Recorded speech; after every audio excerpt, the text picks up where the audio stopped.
Attention, true believers and other people. We are here today to pay our final and our first respects to the dearly departed. But first, I'd like you all to join me in a song in honor of me. I am the best. No one else is any better. Maybe they're as good, but that's still a tie for the best. No one else is me. I'm the best round guy in the universe. Maybe there's a cube out there that could be pretty good, but I haven't met him yet. We don't hang out for a minute.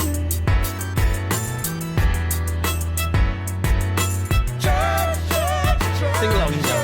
I am the best. I am the best. Back me up, aliens. I am the big dog, top of the line, numero uno. Man, listen, I'm the illest orb you know. The god of the orbs, and church is the name.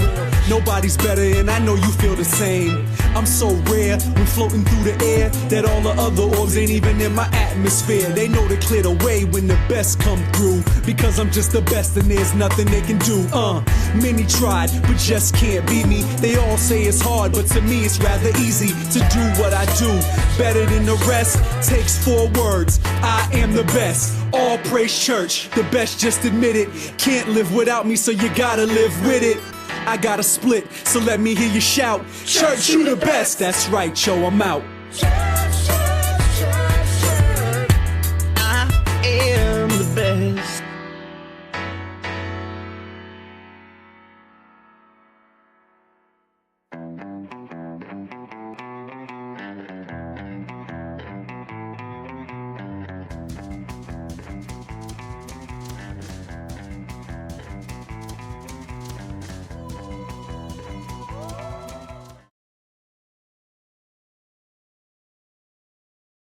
Capture window, where the fuck are you? I summon the...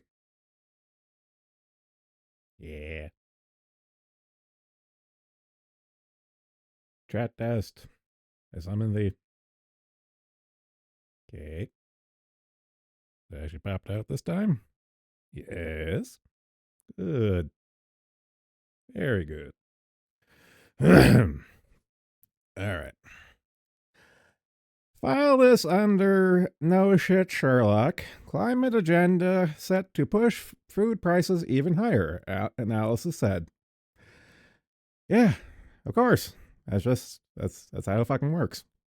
As inflation remains stubbornly high, farmers throughout the Western world are warning that cost increases from net zero movement will drive food prices still higher while simultaneously putting many smaller farmers out of business. This is by design. You are the fucking carbon they want to get rid of. Trying to see if there's anything pull out of this I haven't mentioned a million times at this point. Well, at least I actually have numbers in this one here. Farmers will see a cost rise of at least 34%, which will increase the household grocery bill for an American family of 4 by more than $1,300 per year. That's nothing to sneeze at. I do like this line, though. Complying with net zero emission policies and corporate ESG reporting, which has transitioned the bridge, as Kershia really wants to put out, but they can call it whatever it wants. AIDS is still AIDS. Reporting requirements will increase farm outputs, the cost of which will ultimately pass on to consumers at grocery store and restaurants, the report says. Yeah, that's just how it works.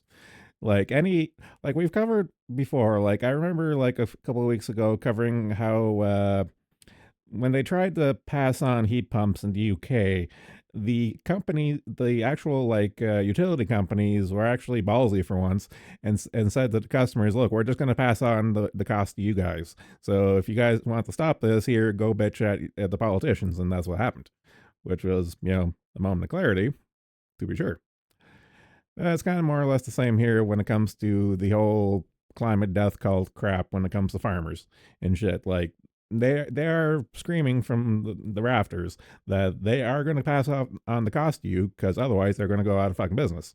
And that's and it's shit like this here. A reason why there's a shit ton of farmers protests going on right now. Like the ones in France, like the unions, fuck the unions, told them to go home and stuff. But you have other places like Poland that are like, nah, fuck this shit. Of course, Poland's more along the lines of the Ukraine war as opposed to the ESG things, but it also does factor into it of like, no, fuck you, we can shut down, and that's what's going on right now. We need farms. Obvious statement is obvious. U.S. Paris Accord set the terms. Fuck the U.S. Fuck the UN Paris. Just fuck the United Nations in general. Yada yada yada yada yada yada. So I don't know. More of the same stuff. But again, this. I have several repeating topics, and I will repeat them until the heat death of the universe. Because quite frankly, I'm gonna last all of you. Let's see next. Okay, this one's a little. This one gave me a chuckle because like I never really cared for the franchise, but insensitive racial prejudice. Classic Tomb Raider games re-release with trigger warnings. I'm not entirely surprised given who bought out the rights to Tomb Raider and stuff. And when I heard that they were going to do a re-release of the original trilogy, I was like, okay, they're gonna do what they always do and just fucking take all the fun out of it and stuff. And lo and behold, I wasn't really surprised or left disappointed in that regard. I just want to get to the actual line though, because it's really funny.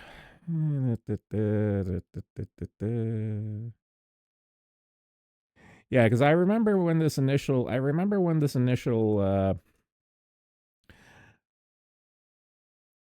Yeah, because when Crystal Dynamics took over and stuff, and like this year, it's like this article is more than 10 years old. Like this happened a while ago, and I remember when it happened at the time. Was like, okay, this is not gonna end well. They kept the content read titters as they were supposed to.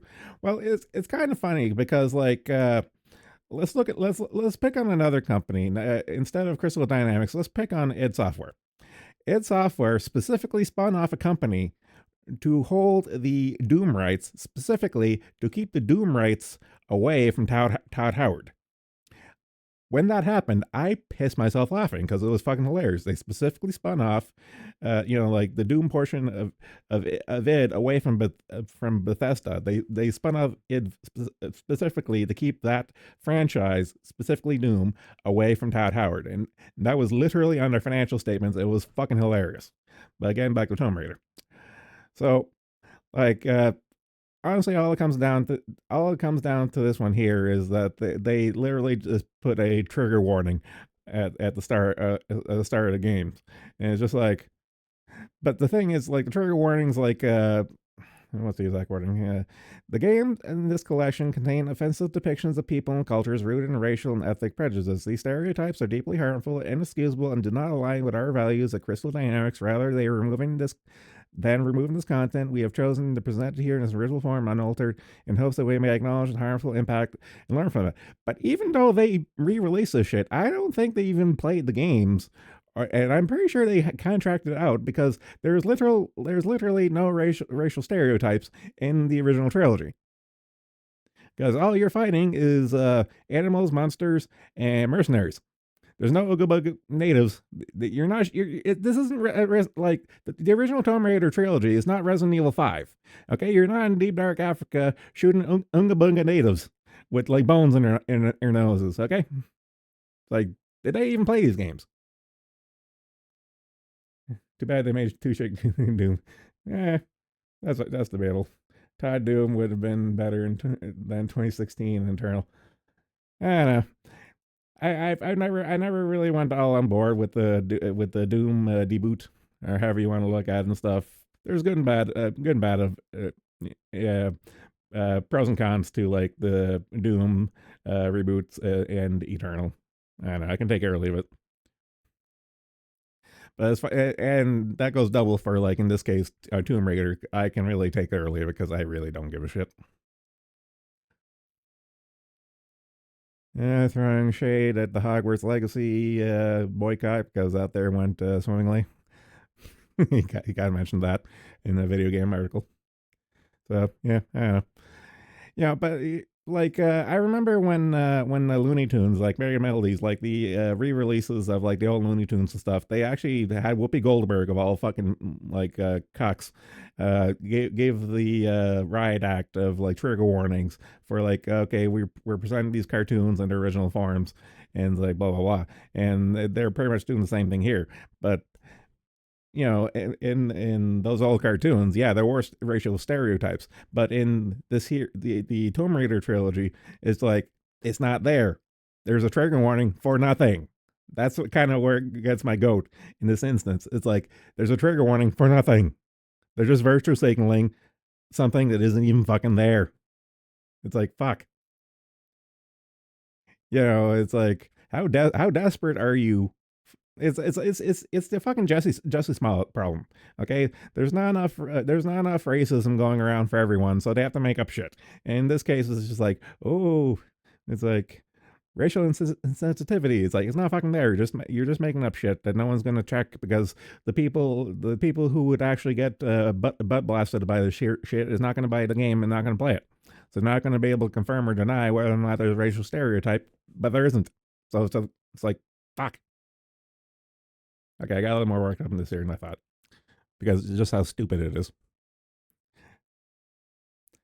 Transition over to a more amusing thing. Mr. Bean was right, and so was Toyota. When even EV driving enthusiast Rowan Atkinson, Mr. Bean to his fans, last June wrote in The Guardian that there are sound environmental reasons why keeping your old petrol car may be better than buying an EV. He was vilified as an eco-traitor. Yes, that's just how it goes. You did not bend the knee. You did not kiss the ring. You went against the cult. And by golly, you're an apostate. That's just how it goes. But here's the thing, like, I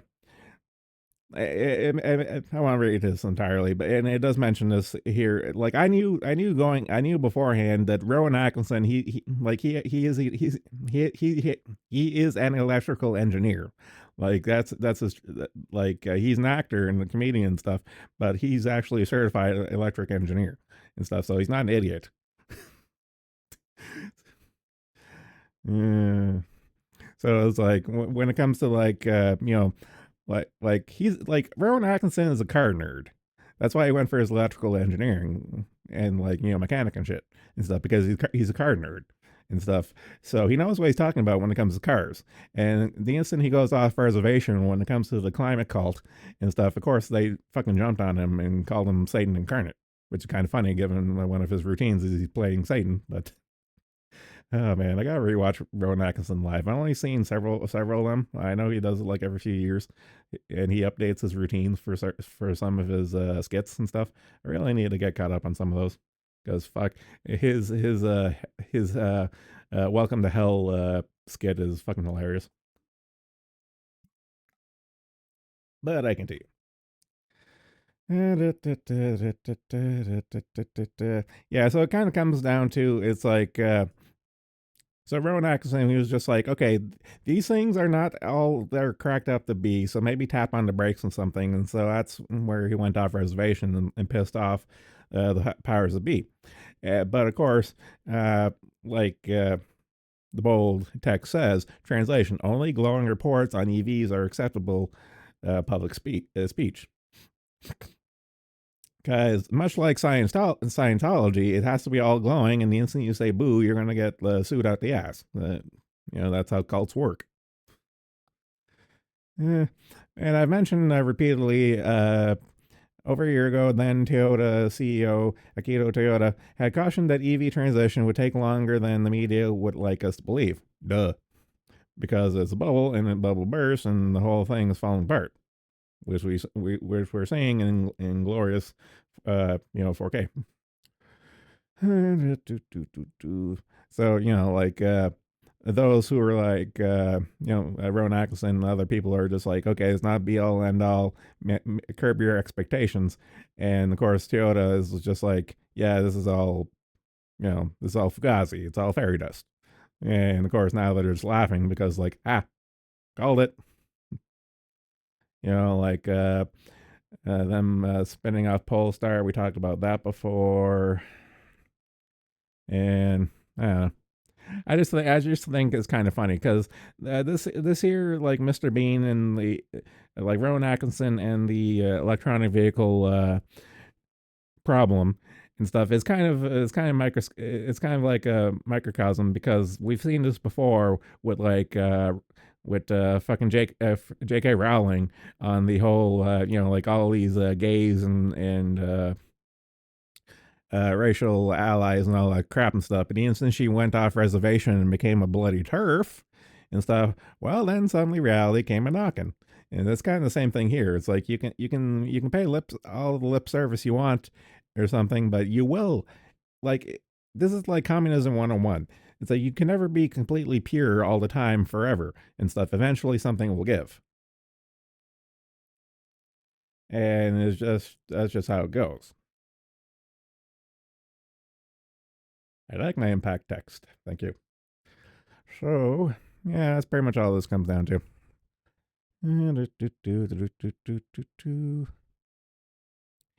Okay, and file this under the umbrella of leave the fucking kids alone before I neck a lot of you. Seattle English students told it's white supremacy to love reading and writing. Students at a Seattle English class were told that their love of reading and writing is characteristic of white supremacy in the latest Seattle Public Schools high school controversy. Because goddamn, there seems to be one every other week at this point. The lesson plan has one local father speaking out, calling it an educational malpractice. And that's the way you really should look at it. It's educational malpractice because you are literally indoctrinating an entire generation to go against the foundation of the civilization that birthed it. Funny how that goes. As part of Black Lives Matter at School Week, I'm not terribly surprised that's going on considering it's Black History Month. Thank God it's almost over. World literature composition students at Lincoln High School were given handouts on the definition of 9 characteristics of white supremacy. According to the father of the student, given the subject matter of the class, the father found it odd this particular lesson was brought up. I agree. Having testicles is white supremacy at this point, let's just be honest. Seattle high schoolers were told to worship the written word is white supremacy because an erasure of... I have to put the proper inflection on this. An erasure of the wide range of ways we communicate with each other. It's like, fuck off. Just fuck off. Leave the kids alone and fuck off.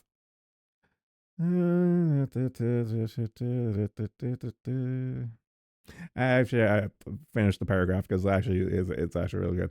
By this definition, the very subject of world literature and composition is racist. It also chides the idea that we hypervalue written communication because it's a form of honoring only that is written, even if only what is written to a narrow standard full of misinformation and lies. The worksheet does not provide any context for what that actually means. Yes, it's almost like they try to beat you over the head with a bunch of gobbledygook and not really think of, like, wait a minute. Hold on. Wait a minute. Hold up.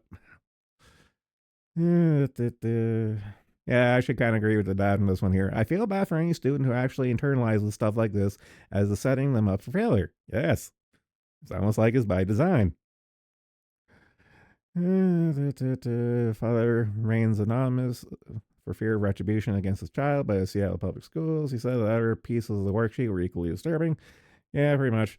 It goes over all the, quote unquote, mighty, cornerstones: objectivity, individualism, perfectionism. It's like, all this is clearly, obviously, white supremacy. And that black and brown people have no agency.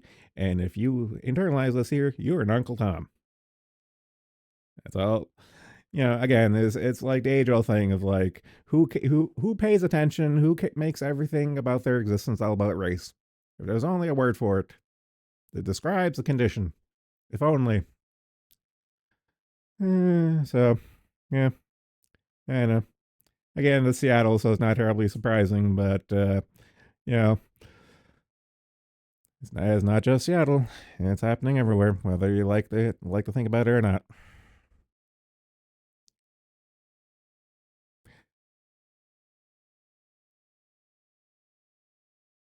Let's see. Newsom sued over transgender policy. Teachers claim they were forced to lie to parents. Now this is a little weird one because this is California, but here's the kicker: the California teachers are fighting back for the kids. This is weird.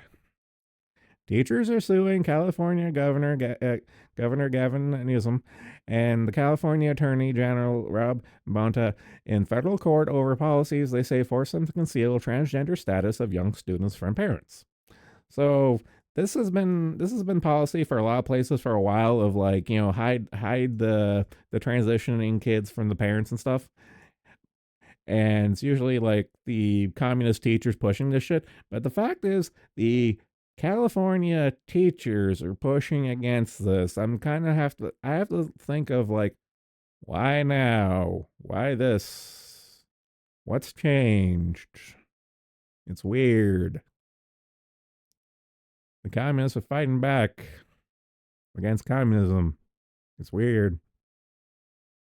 California is proud to have some of the most robust laws in the nation when it comes to protecting and supporting the Alphabet Soup community, and we're committed to ongoing work to create a safer, more inclusive spaces for all Californians. Chief Architect Newsom said at the time. It's like, well, funny how that seems to be going right now because there seems to be an active rebellion going on. So, yeah. Blah, blah, blah, blah, blah, blah. The lawsuit was prompted by the K-8 school district's recent policies affecting transgender students. Policies require teachers to assist in a student transgender social transition by accepting the child's assertion of a transgender or gender diverse identity and during school hours using pronouns or a gender specific name requested by the student.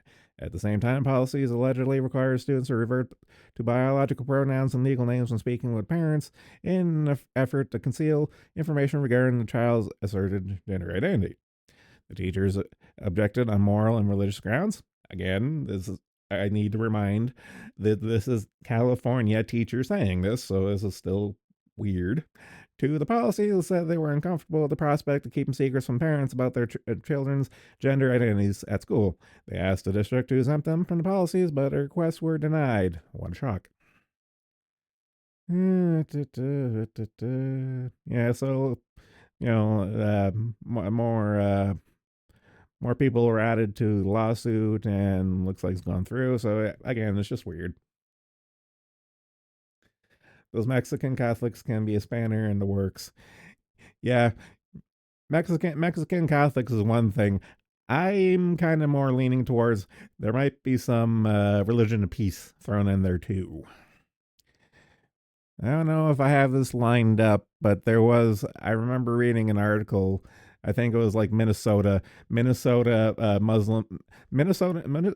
Muslim families can opt out of the alphabet soup indoctrination stuff, and it's just like, why can't everyone do that? Being the joke.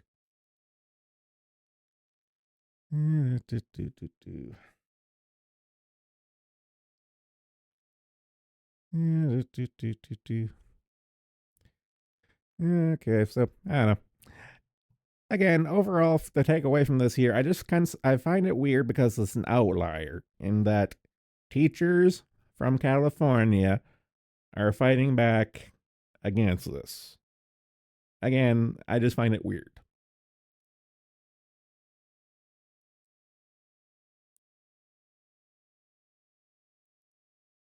Let's see. EU demands Hungary, Poland, Slovakia open their borders to cheap, poor quality Ukrainian grain. So, I mentioned before in that some of the farmers' protests got told to go home because, quote unquote, they won, but they didn't really. But a bunch of other ones, specifically Poland, are still going ahead because their main crux for protesting is because Ukrainian grain mostly grain, but other farm products, but mostly grain, are being sold at fire sale prices and are flooding the market and depreciating the value of everyone else's stuff. So it's not competitive anymore, and that's what they're protesting. Is like, close down the border to this grain stuff because you're gonna run us out of business, and that's the main reason why Poland and some of the Eastern European ones are still protesting, is because it's the Ukrainian part of the equation. The European Commission is pushing for solidarity, despite the fact only Eastern European farmers, but also Western European farmers, now facing serious competitive disadvantages due to the influx of poor quality food from Ukraine. As a result, Ukraine has become a major factor driving farmer protests across the bloc from France to Poland. Yeah, because the other week, the France farmers unions told them to go home because their main protest was specifically the greenhouse gas credits and all that crap and stuff. That was their main thing, and the Brussels and them said like, okay, we'll cave, but they're never really going to cave and stuff. So it's kind of just like paying lip service and false platitudes. It's like they don't really mean it. They're still going to go ahead with it. So yeah, yeah. So the portion of the EU demands, the those particular Eastern country, like Eastern European countries, to get on board and stuff. It's mostly they're going to fight back specifically with the purse strings, and that's like, okay, we're not gonna give you guys any loans anymore, and that's pretty much like the stick portion of the carrot and stick equation as far as the European Union goes, and that's what they do. Now, whether it's actually going to mean anything, I don't know.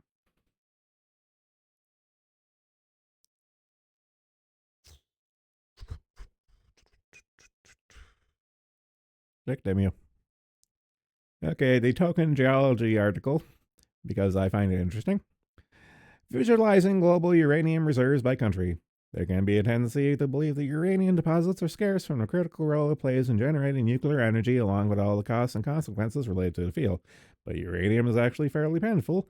It's more abundant than gold and silver, for example, and is about present as tin in the Earth's crust. Visual capitalist Marcus Liu visualizes the distribution of the world's uranium resources by country as of 2021. Figures come from the World Nuclear Association, last updated August 2023. So, uranium reserved by country, all figures in tons. North America. Canada, we got a stranglehold on this one at 589,000 tons. Let's see. Rest of the world. We got Uzbekistan at 524,000 tons. Asia, mostly Kazakhstan at 815,000 tons. And then drops down to China. I know, wait, that was the rest of the world. Uzbekistan's in the Asia one. So, okay, so Kazakhstan, China, Uzbekistan at 131K. There we go. And then Mongolia. Let's see, what do we got? In Africa, we got Namibia at 470K, Niger 277, South Africa 321.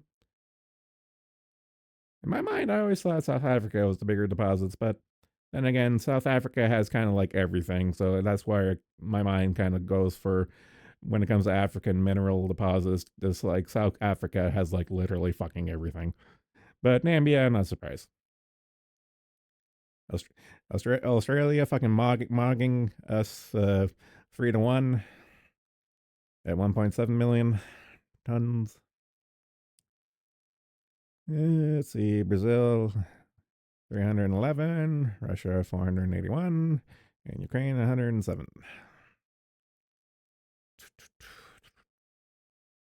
Okay, so I like the percentage breakdown a little bit better. So Australia is a 28%, Kazakhstan 13, Canada 10, and there's a steep drop off going down for the rest of them in the single digits.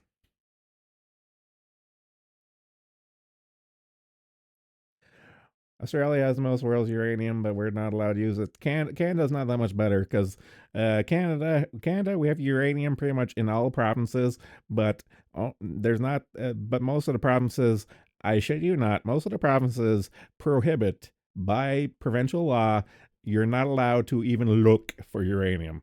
I know this is really bad, specifically in the Atlantic provinces. Like I know specifically Nova Scotia, where I'm from, and stuff. There is a memorandum on even looking for uranium, even though even though like the massive granitic batholiths there are just lousy with the stuff.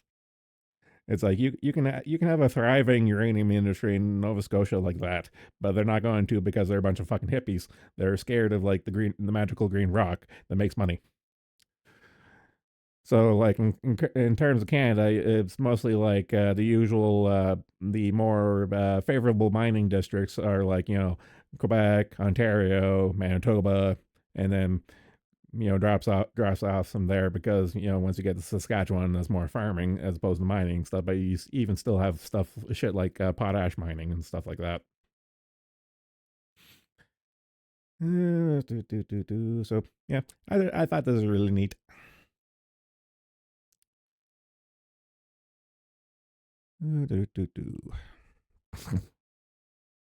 Okay, this one here gave me a good chuckle.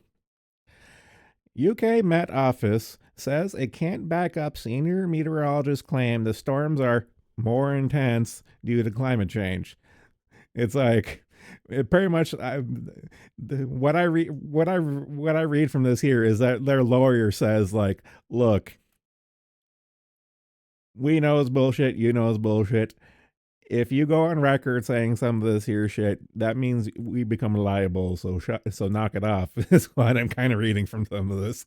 The Met Office has been unable to back up a claim the storms in the UK are more intense due to the effects of climate change. The claim was made by senior Met Office meteorologist Claire Nasir. Not terribly surprised.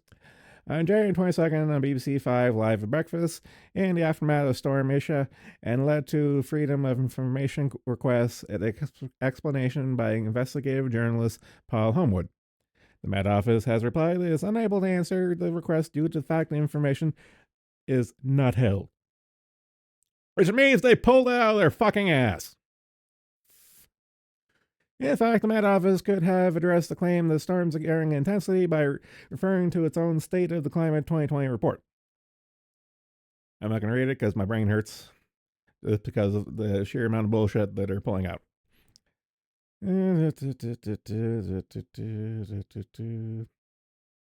Like we've covered most of this here before, in that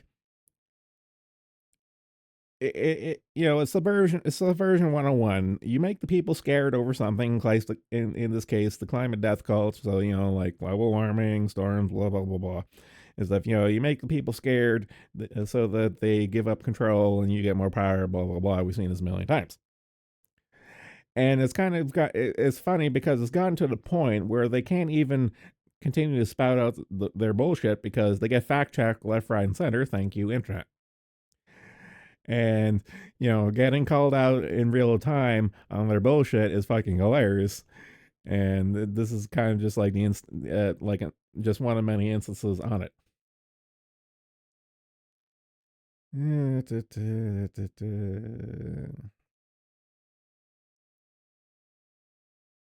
Yada yada yada yada. So I don't know. I just thought it was interesting that they're getting called out under bullshit, and they can't really go ahead with it anymore. Which I can only imagine. I swear to God, it has to be on the advice of their lawyers for this kind of shit at this point. Nuke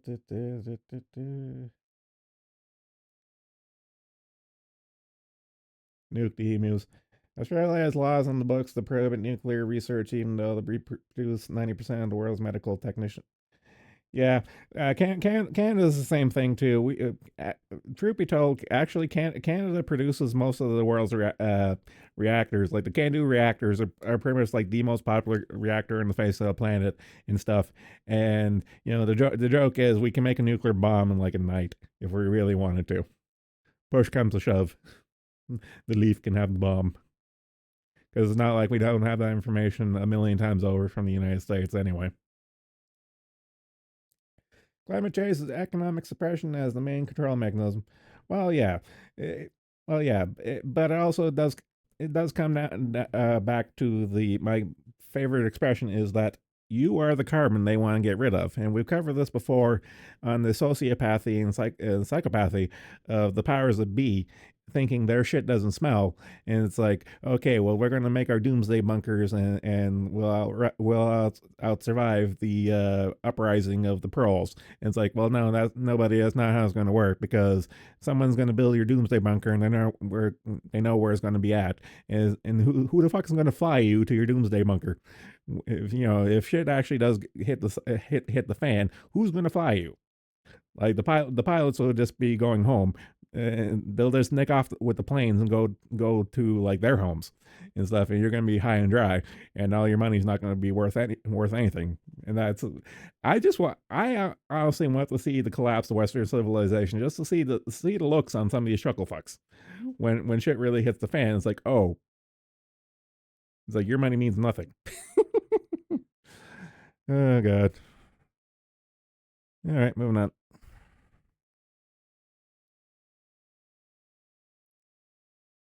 New study finds exercise twice as effective at treating depression as antidepressant drugs. Who could have foreseen this one coming?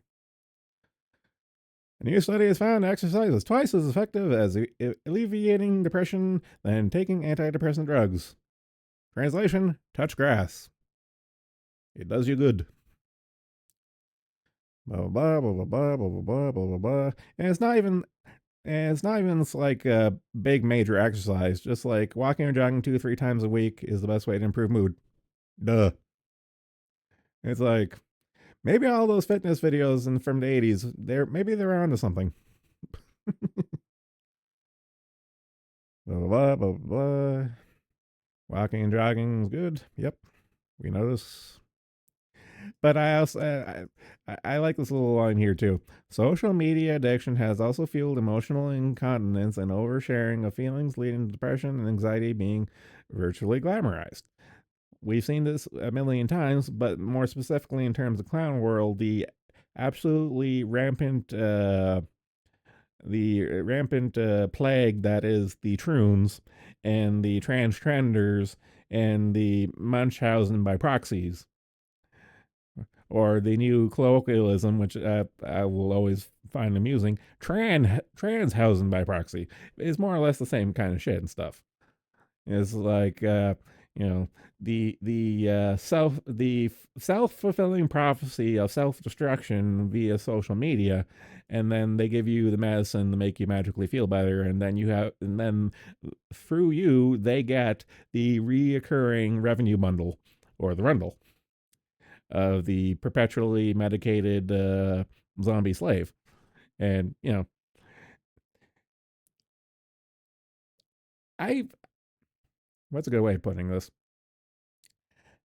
Like Lewis Rossman put out a video not too long ago, and I kind of agree with it, in that there doesn't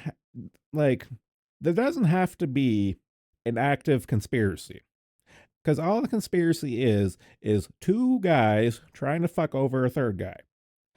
But there doesn't have to be a backroom deal to organize this. All there has to be is a set of defined constraints of, okay, if I do this, it benefits me, and if I do this, it'll benefit him, but he'll do the same thing, which in turn benefit me. So they don't have to like go into like the backroom deal, make a backroom deal and stuff. Just like the way the system works is they just have to do it, and the system will prop up itself for their own benefit. So it's just like on some, but again, on some level though, there are backroom deals. Like look at Davos, the World Economic Forum, like the United Nations, entirely Washington D.C. Like there are backroom deals. Don't get me wrong and stuff, but there doesn't have to be for there to be a quote unquote conspiracy. There is always going to be someone out there trying to screw over someone else. That's just the way the world works. insert Team Fortress 2 meet the sniper here.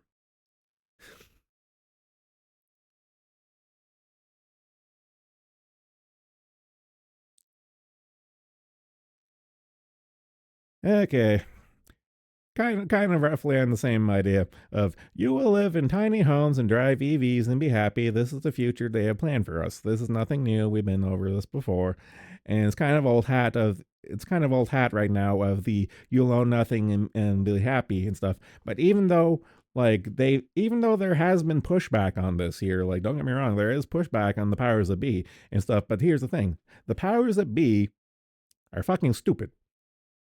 Okay? The quote unquote elites of the world are fucking stupid because they buy into their own bullshit.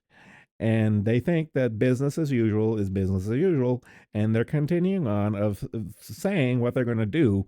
And they're like, going ahead and trying to do it. Even though, thankfully, for the most part, people are wising up. But even keeping that in mind, there are still larger constraints happening off in the world, like economics, in this case, economics of like, shit is bad. The economy is bad and it's going to get worse before it gets better. And in this particular case, it's a small microcosm of how people can't own homes anymore. My generation and below are priced out of the market. Well, I got lucky because I got lucky with my job and I own my own house, but I'm a rare exception as far as my friend group goes.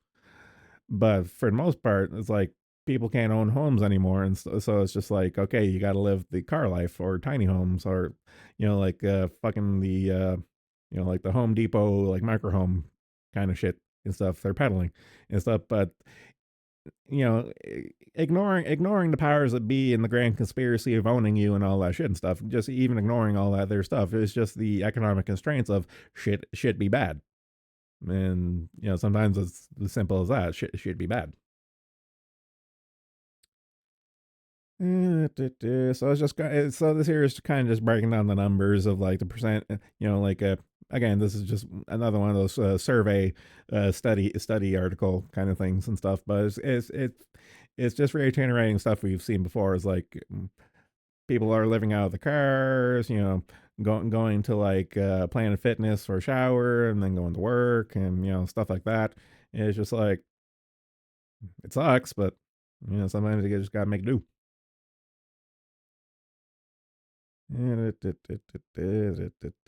So I don't know.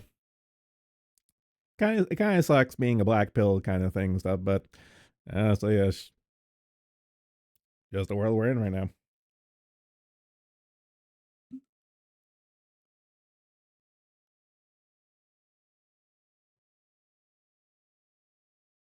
Oh, water, you will stave off my reflux for a little while.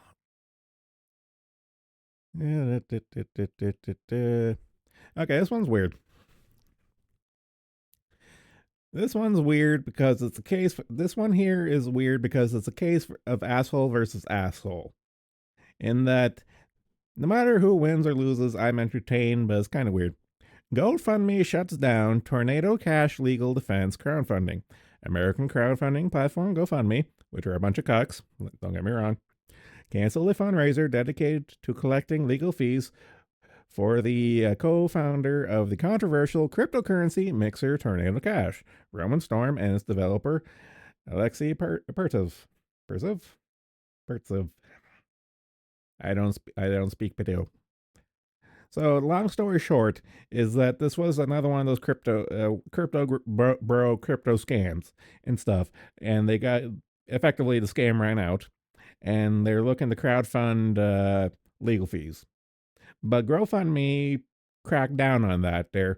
And here's the thing: GoFundMe typically does crack down on legal fees because like they updated their terms of services like ages ago. I mean, fucking ages ago when it comes to GoFundMe legal fees, and that you pretty much can't. But in this particular instance, they're shutting down a bunch of assholes that took off with a lot of people's money. So I really don't care.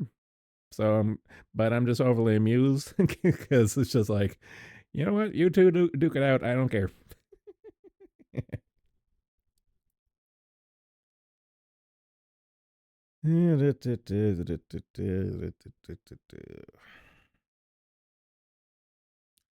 So I don't know. I just think of it's a funny again.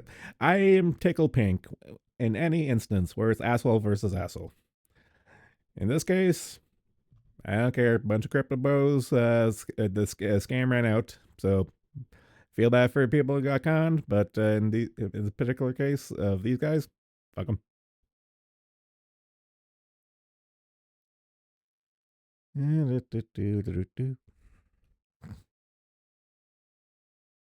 Oh God, this.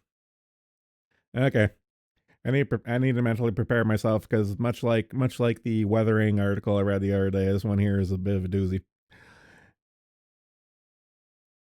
and it's fucking stupid. Biden administration unleashes woke trifecta. Trans official calls climate change racist. In case you wondered where all the trillions of dollars have gone, transgender assistant HHS Secretary Admiral Rachel Levine is here to help. In what some have called the woke trifecta, the white trans official took to social media today explained that apparently climate change is racist. Climate change is having a disproportionate effect on the physical and mental health of black communities. Okay, Whitey, go ahead. So, to be clear, climate change is an existential threat to all of mankind, right?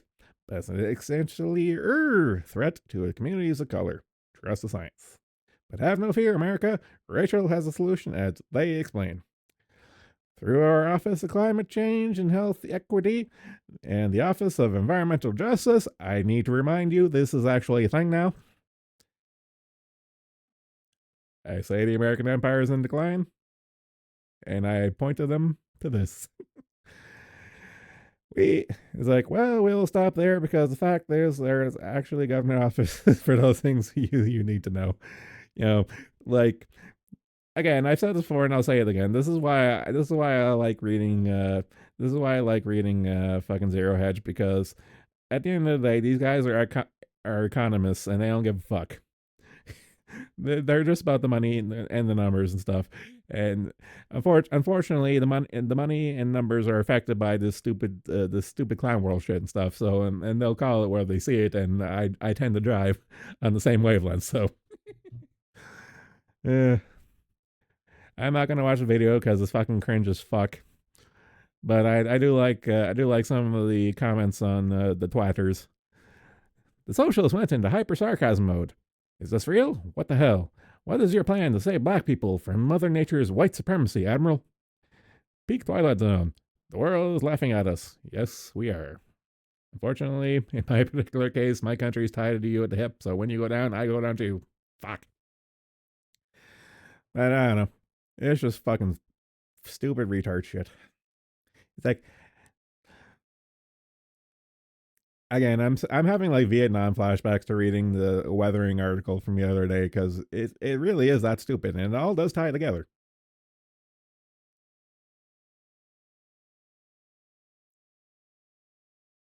Rachel Levine's the true leader of the free world.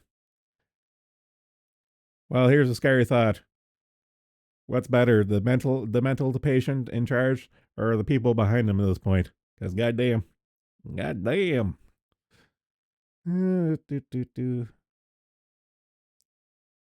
Oh, goody gumdrops. Here comes Fanny to uplift my spirits. Fanny wiped from Fulton cross exam after shower shitting testimony. Perhaps the biggest takeaway from yesterday's testimony, Fulton County District Attorney Fannie Willis and her now outed secret lover, she paid at least $600,000. The special counsel was a national exhibition. I can't talk. Was a national exhibition on the quality of people going after Donald Trump. And I've mentioned this from day one of following this telenova drama, in that, here's the thing. Fannie Willis's case, out of all the cases bringing up against Trump, hers was like one of the linchpin ones, and it's falling apart just on the quality of the character of the one leading the charge. Which means all the other ones must be absolutely fucking shit shows, and I can't wait until those there start making their way through the news cycle. Because if this here was the leading one, oh boy. Goody goody gumdrops, if you will. For starters, Willis exploded in anger in the witness stand Thursday, accusing defense attorney Ashley Merchant of lying about her relationship with Nathan Wade. Let's be clear, because you've lied, Willis yelled, waving documents around. It's a lie, it's a lie. I did not hit her. I did not. Oh, hi, Mark. You think I'm on trial? I'm not on trial, no matter how hard you try to put me on trial, Willis continued. Again, this particular, I mentioned it in the last time we mentioned her. This particular, I forget if it was this day or the day before, but she actually she wasn't actually scheduled for, I don't know if it was this one specifically or the one before, but she wasn't actually scheduled to show up. She just barged in and say, like, look here, kind of thing. It's fucking wild. She also claimed that she wasn't a hostile witness and that merchants, the joke just hit me. The merchants guild interests were contrary to democracy. Willis may have also admitted to campaign fraud while discussing copious amounts of cash she made it a habit of keeping on hand, which she claims without evidence she used to reimburse Nathan Wade for romantic getaways. Duh. She claimed that she don't, oh god, here comes the ebonics. She don't do my friends like that, and always pays them back. So you see, she totally didn't receive a benefit from paying Wade with taxpayer funds to go after Trump. I like the commentary of this guy. This is getting strange. Fannie Willis. He tells me how much it is, and I give him back the money back. I don't do my friends like that, so you tell me it's a G that you're going to get $1,000.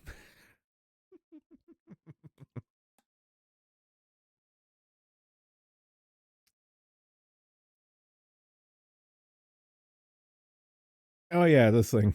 Fannie Willis has a room temperature IQ. She makes $110,000 a year, and yet she's worth $8 million. In court, she admitted to several finance-related felonies. The Department of Justice could take her down in a day if they wanted to. Yeah, because obviously she didn't learn the mob rule of this is the book you show no one, and this is the book you show the IRS. Obviously, she did not take this lesson. And so it's no surprise that Fannie's Friday testimony was nixed from today's schedule, as Just News reports. The second day of the hearing regarding Fulton County District Attorney Fannie Willis's relationship with Special Prosecutor Nathan Wade began on Friday, with the remaining witnesses expected to testify, as Willis was not brought back to the witness stand. I can't imagine why. The hearing started on Thursday with Willis testifying as defense witness that she didn't know she was required to disclose her romantic relationship with Wade to the county. Willis was originally supposed to be cross-examined by her prosecution team on Friday, but the prosecution chose to not bring her back to testify. I'm sorry, that's just so fucking funny. Earlier in the week, Judge Scott McAfee suggested Willis could be disqualified from her case against Trump. I think it's clear that disqualification can occur if evidence is produced demonstrating the actual conflict or the appearance of one, and the findings submitted on the issue so far have been presented in a conflict in the evidence that cannot be resolved, said the judge. Nem's best chess move is to nuke Fannie and leg on her replacement, so Trump's trial is delayed, and his guilt is an open question going to the next term should he win once again. Also, do not Google waffle stop. Oh god. Good times. Coming back to the powers that be in terms of post-secondary education being completely worthless in this day and age. Harvard slapped a congressional subpoena over failure to satisfy anti-Semitism probe. On Friday morning, the House Education and Workforce Committee revealed on social media platform X that it is serving subpoenas to the Harvard Corporation senior fellow Penny Pritzker, interim president Dr. Al. Stop being clever with all these words. God damn it. Interim President Dr. Alan Garber and Harvard Management Company Chief Executive Officer NP Narvecker for failing to provide priority documents related to the committee's anti-Semitism investigation. So, way back when this all started with the congressional hearing on the all the presidents for the Ivy Leagues went in to Congress, and it's like, are you guys doing anything to combat all this anti-Semitism? And none of them gave an answer, and we saw how that went, in that a bunch of them got fired, and the board of directors and trustees, read Jews with their fucking kike money, said, get rid of these fuckers now, and that's what happened. And it looks like they're still coming out for blood, kikes being kikes. And this will never stop being funny. Committee Chair Virginia Fox, a Republican from North Carolina, wrote in a statement, I am extremely disappointed in the path that Harvard has chosen to take the committee's investigation. Over the course of this investigation, Harvard had touted its willingness to work with the committee, citing thousands of pages of documents it has produced. But of the 2,516 pages of documents Harvard has produced in response to the committee's anti-Semitism inquiry to date, at least 1,032, over 40%, were already publicly available. Quality, not quantity, is the committee's concern. Fox continued. Last week, I made it very clear to Harvard the documents that it had produced up to that point were severely insufficient. I warned that a subpoena would be warranted if the university continued to miss the mark, giving it ample opportunity to correct course before compulsory measures were taken. Unfortunately, Harvard did not heed the committee's warning and once again failed to satisfy the committee's request. In its most recent response, Harvard failed to make substantial productions on 2 of 4 priority requests, and its productions of the remaining 2 priority requests contained notable deficiencies, including apparent omissions and questionable redactions. Harvard's continued failure to satisfy the committee's request is unacceptable. I will not tolerate delay and defiance of our investigation while Harvard's Here's the rub. While Harvard's Jewish students continue to endure firestorm of anti-Semitism that has engulfed its campus, if Harvard is truly committed to combating anti-Semitism, it has had every opportunity to demonstrate its commitment with actions, not words. It is my hope that these subpoenas serve as a wake call to the Harvard Congress that will not tolerate anti-Semitic hate in its classrooms or campus. Oh man, it's really funny when the progressive stack has like 2 protected classes fight each other. It's great. It never ceases to be amusing. Last month, the House committee launched this investigation into Harvard's handling of anti-Semitism after former President Claudine Gay resigned over plagiarism allegations. And we went over that with fine-tooth comb throughout its entirety, and it was fucking glorious. The subpoenas required Harvard officials to disclose additional internal reports, communications, and documents regarding the measures they took to protect Jewish students on campus. This followed a surge of anti-Semitism campus-wide triggered by Hamas attack in Israel on October 7th. And this is still ongoing, so I expect to see a sequel soon enough. Okay, this one here brings my piss to a boil. Lifelong charity volunteer fired for not understanding pronouns. A woman who volunteered at a charity organization for 60 years of her life was told she was no longer welcome after she became confused when asked to reveal what pronoun she goes by. So, long story short, Granny, who was part of this here little volunteer charity organization, didn't understand the current communist slop being peddled by the danger hares, and consequently she got let go because she didn't toe the line because she didn't know what the fuck they were talking about. Fuck these fucking people. I put people in quotation marks. 90-year-old Fran Ichtoff was dismissed from the National Multiple Sclerosis. Okay, this here really brings my piss to the boil because I do have beef. Multiple sclerosis is nothing to make fun of. And it's kind of like what the Kinsmen here for cystic fibrosis and stuff. There's a few medical conditions where there are charity organizations that need to take this shit seriously because it is life altering conditions stuff. And you bring this stupid political communist crap into it. It's like, motherfucker, you're not helping anyone. Fuck off. So, dismissed by the National Multiple Sclerosis Society of California following an email exchange which she was asked by a worker to use pronouns when signing off. I had seen it in a couple of letters that had come out in after a person's name, but I didn't know what it meant. Ms. Ichtoff told Libs of TikTok, Chaya Rachik. Libs of TikTok. So when I finally came to talk to her, I asked what it meant, and she said it meant that they were all inclusive, which didn't make sense to me, the elderly woman added, because it sounds much like you're labeling for females, not males, if you're just putting she, her, Miss Ichtov further noted.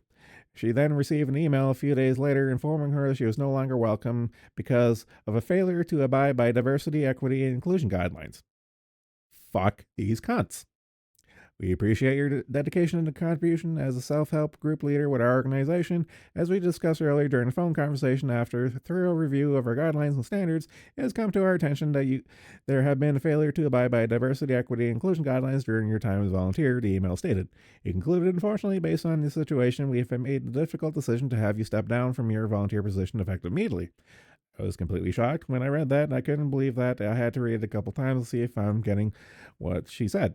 Ichtov said. Not only has Ichtov given 6 decades of her life to a nonprofit group, but in addition, her late husband had MS and ran the Long Beach Lakewood MS Sport Group, which she took over 20 years ago in his honor.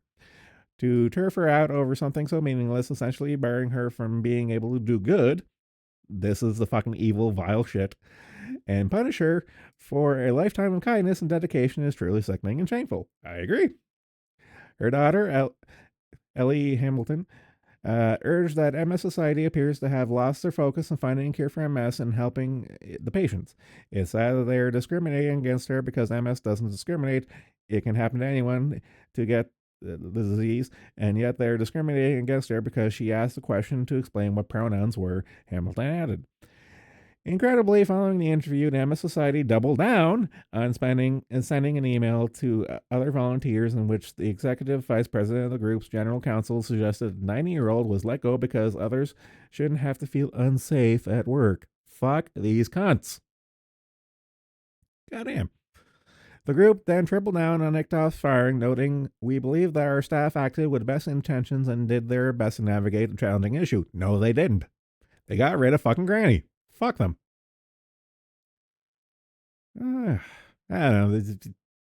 Fuck. I hate.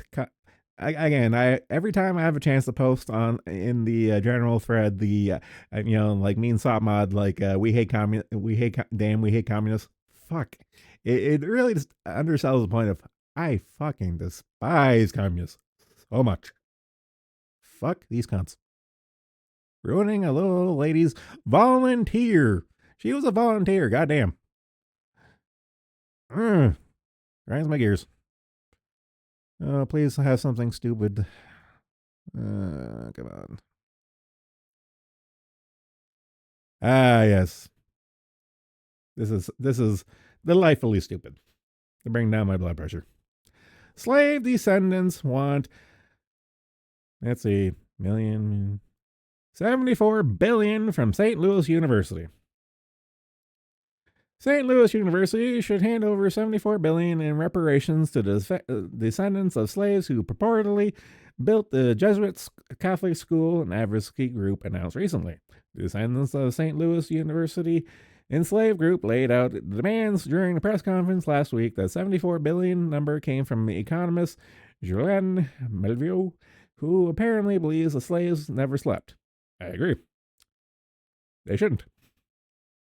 That cotton's not going to pick itself.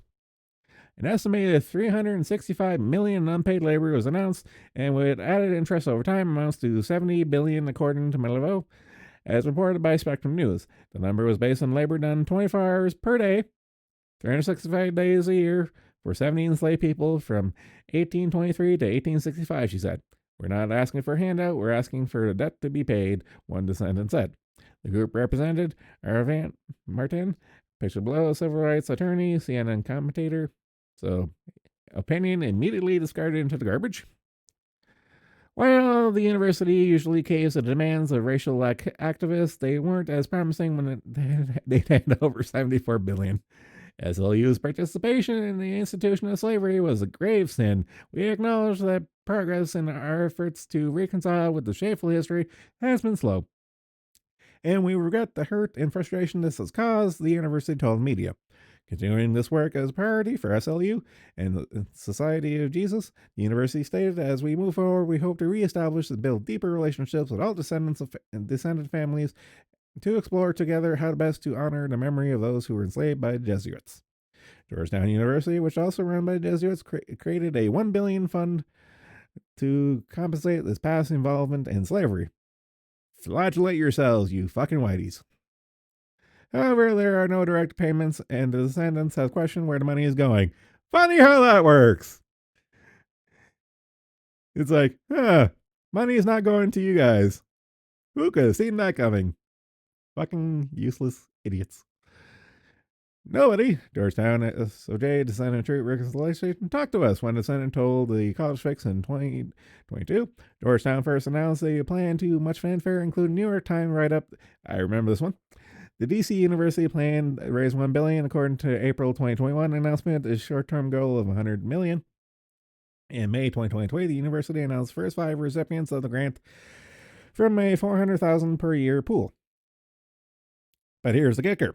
It wasn't 5 recipient people, it was 5 projects located in Maryland and Louisiana, have a variety of goals and communities they'll reach, including engaging young adults in rebuilding blighted homes in New Orleans, providing free legal services to families of loved ones with severe mental illnesses, uniting and connecting members of the descendant community, launching a high school tutoring program that is co-organized by the descendants of Georgetown community members, and providing educational programs for children. Should the SLU pay reparations to slave descendants? Probably not. It is not clear how they have suffered direct harm from their ancestors being enslaved. It was morally wrong anyone being enslaved, but what is there to be repaired? There is a case to be made for using some money to honor past slaves. For example, if they did not have a proper burial due to being slaves or living in poverty, the university might consider setting up a quality cemetery near on campus to bury remains that could uphold the horrific truth of slavery while also moving forward with reconciliation. But all this is not about reconciliation. It's about moving money around to certain individuals in many such cases. Oh, fuck. I need that one. So stupid. Speaking of conspiracy theories, conspiracy theory debunker finds real conspiracies. In a 2020 book, Misbelief, Dan Early belongs to a genre I would label debunking COVID conspiracy theories. The book is meant to explore the thought process of people who subscribe to conspiracy theories, especially about COVID and COVID vaccines. This is largely a commentary on the book and stuff, but it largely comes down to again, as I said before, and I'll say it again, a conspiracy is just 2 people trying to screw over a third. So if you look at quote-unquote conspiracy theories, you're going to find what I like to call reality. And in this case, the journalist is commenting on how the author of this book had a couple come to God moments and tried to rationalize as like, oh, this is going against my preconceived notions and stuff. I'm going to just make a little sly comment on it and move on and stuff because it doesn't really help the quote unquote narrative. And it goes over a couple of instances, specifically the VAERS and other stuff we've covered before in the ongoing series that is Clown World COVID edition. It's that, but again, it's just kind of funny of like people having to reconcile 2 notions of like, hey, maybe they were onto something, and maybe you're the asshole in this here equation. But I digress. Okay,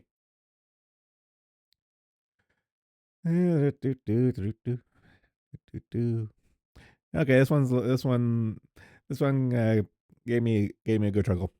Texas to build a base camp on Mexico border to house 1,800 soldiers. In the latest signal is resolved to stem the flow of illegal immigrants in the United States, Texas Governor Greg Abbott on Friday announced that the Lone Star State will build a military base along the Rio Grande and the border city of Eagle Pass, spanning 88 acres, forward operating Base Eagle will house upwards of 1,800 Texas National Guard soldiers supporting Operation Lone Star and will be expandable to house 2,300. Texas Major General Thomas Schulster said the camp will have 300 beds by mid-April and will have an additional 300 beds every month after that. And just going over all details and stuff. And I don't know. Again, I need to repeat this because it is very important. 2024 is going to be a wild year because it's not only the American elections going on, there are a shit ton of elections across the world going on in this year. And it is going to be fucking wild because pretty much on the docket we had the proof in the pudding in that okay, Trump was around 2016, 2020, things were kind of okay. And then we had 2020 to 2024 with Biden, and we saw how that went and stuff. So even Joe Sixpack, mouth breathing idiot, realizes, wait a minute, they're all out to get me. And that goes across the entire goddamn world. So, and it's a little hot spots like the Texas, the southern border, specifically, Texas, Arizona, and stuff. And it's just like, this is going to be a flashpoint. And I'm not like Beanie Man all about Civil War too, but it's just going to get ugly.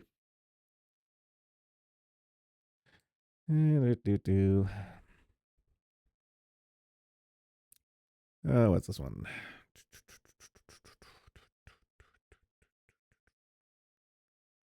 Oh, yes, this one. Okay.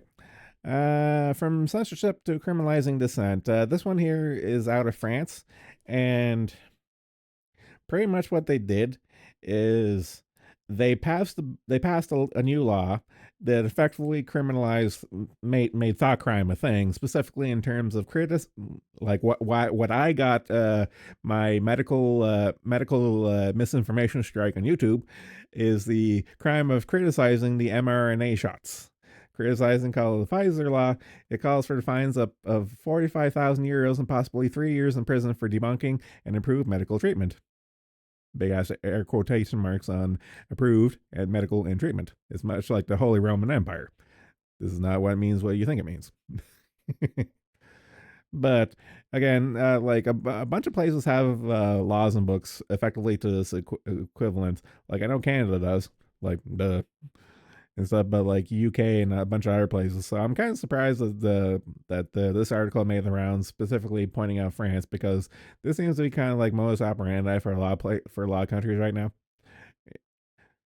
Under terms and conditions for putting out the gene therapy like bills, in that you can't sue because take it you surf kind of thing. So I don't know. I'm just kind of weirded out as like singled out and mentioned at all, because it's kind of like old hat at this point, if I'm being completely honest. So I don't know, but they do go in on how if it actually even if they do pass a law of how defendable in court is going to be, that's kind of like the crux of this here portion is of how defendable it's going to be and whether it will survive scrutiny. They'll do what they want. The powers that be will do what they want to do. Now, whether the courts pull their head out of their ass and actually do the right thing, well, remains to be seen.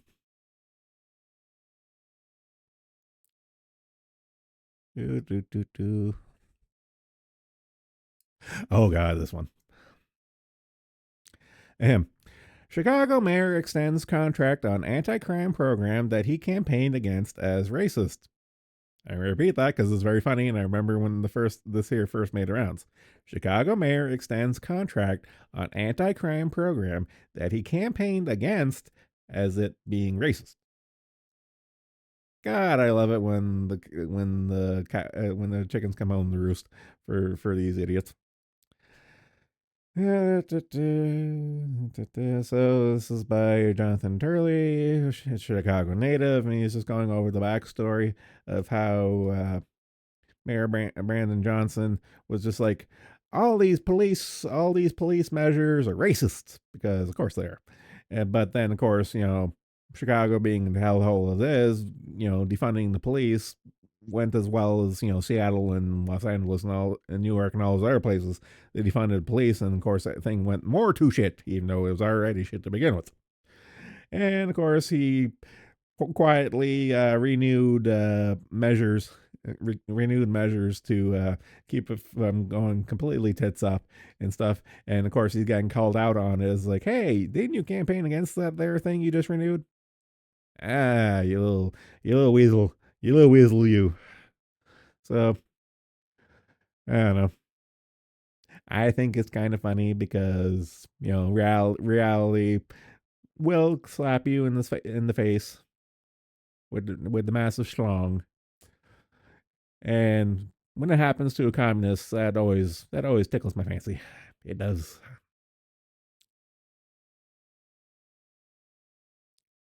What's this one? Okay. So I've been hearing rumbles about this one here, and I'm kind of curious to give it a few more days to see if it comes to really amount to anything, honestly. Let's see. Fuck around and find out. Truckers warn loads to New York City will be rejected starting Monday. So today. And I've been seeing a few rumbles on this here on the twatters and stuff, but whether it actually amounts to anything, because it's one of those things where there's going to be picket line breakers and stuff. So will it actually cut into someone's bottom line, actual quality of life? Will anyone notice, considering it's New York, given the shithole that it is? It's like, if the trucks start delivering, well, does anyone actually notice if it's already going to be looted anyway? If the CSV gets looted anyway, will anyone notice if they don't restock it? And it is. So yeah, it's kind of just mentioning that's going on and commenting on it. So I don't know. I'm gonna give it maybe Wednesday to on the Thursday stream. See if there's any actual thing that comes from it. Oh god, this thing.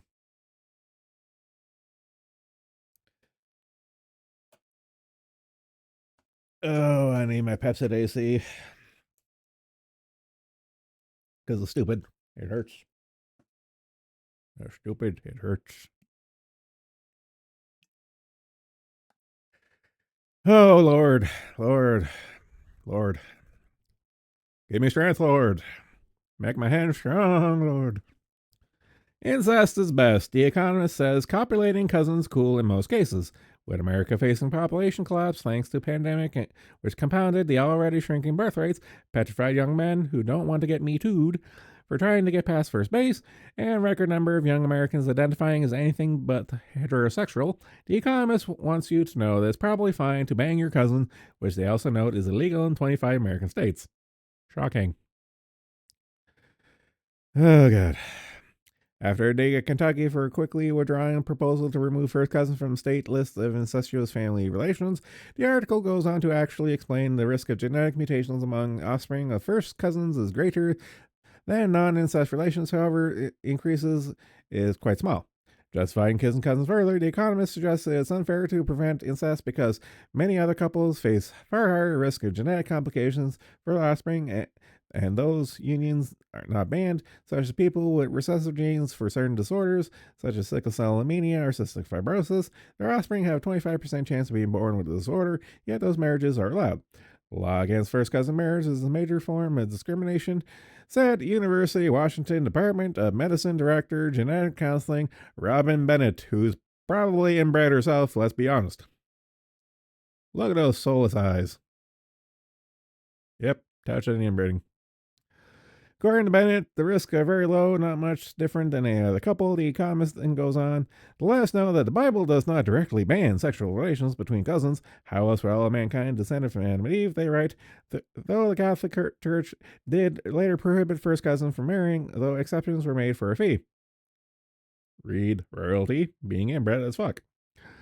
That said, there are limits even for the Economist. I would disagree, but let's go on. Charles Darwin, the father of evolutionary biology, who married his first cousin in 1839, was reportedly conflicted about his own arrangement. The Darwins had 10 children, but 3 of them died during childhood, and 3 of the surviving children never had any offspring with their spouses. Some historians surmise that the children suffered from genetic abnormalities due to their parents being closely related. The families of Darwin and his wife had a long history of intermarriage. Yet, despite the fairly low genetic risks of most couples, the ick factor prevails in Western culture. I would argue just in general, but they want to specify Western culture, so be it. The family dynamics can be very difficult to explain to others. Many consanguineous couples choose to keep quiet, says Miss Bennett. For this reason, it is very difficult to know how many of these couples exist in America. Maybe the plan is to either get people banging their cousins or to keep border open while praising Biden's amazing job recovery. So, I don't know. Fuck. Yeah, it's like you'll own nothing, be happy, you'll eat the bugs, you'll drive the EVs, you'll bang your cousins. It's like pedophile is life choice, so is being a troon. It just never ends. There was that ethical cannibalism article a while back that Kershey circled on for a while there. I remember that. Oh, God. Speaking of retardation, fentanyl lollipops. Top border patrol doctor asks staff for narcotics before UN meeting in New York, according to whistleblowers.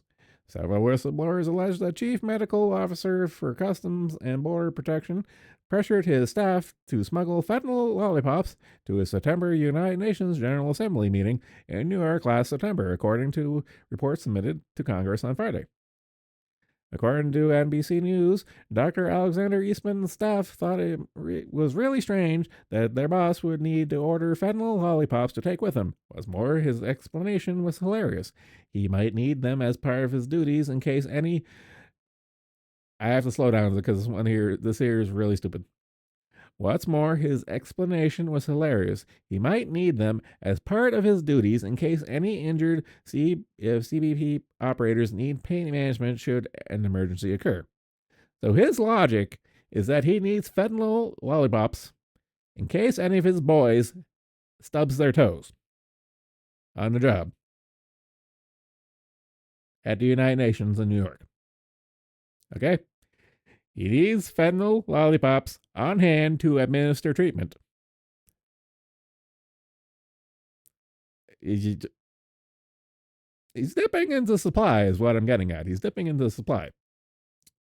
Eastman spent copious hours of his and office of the Chief Medical Officer staff time directing this OCMO staff to urgently help him procure fentanyl lollipops, the Schedule II narcotic, so that he could bring them to the CBP Air and Marine Operations helicopter on which he would be passenger to New York City, the whistleblower alleged that in the letter.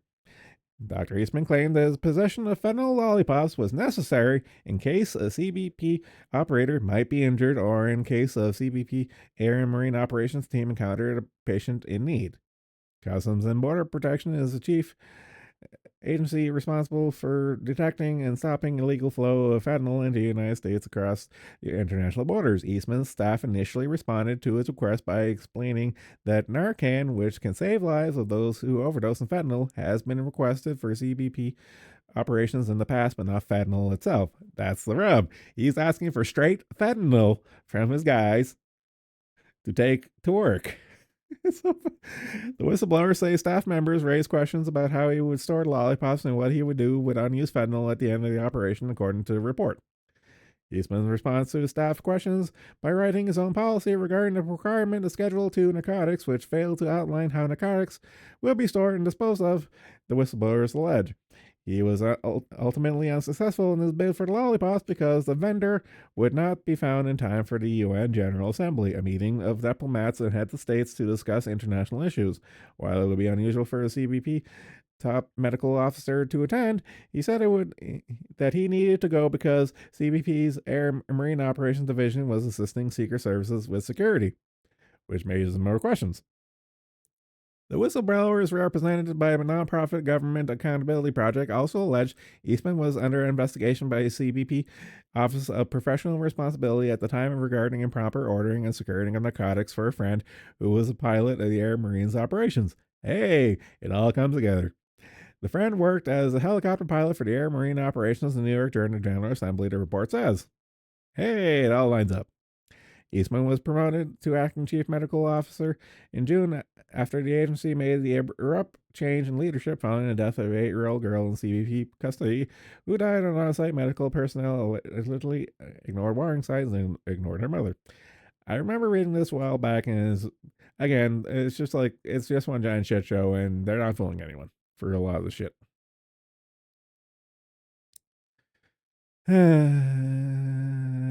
Okay.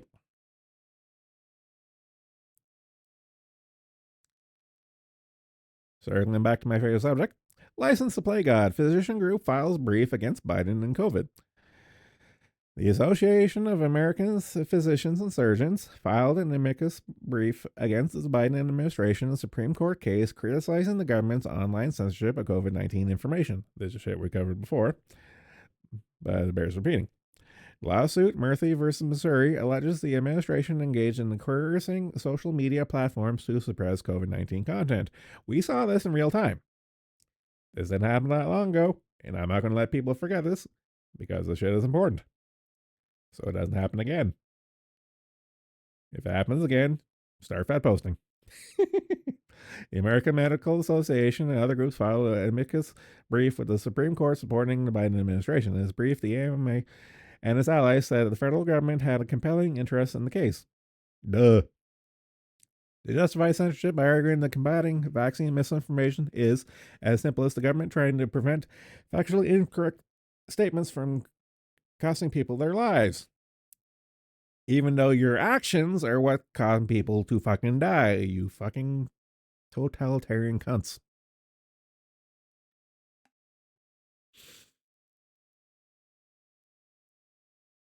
Breathe. Oh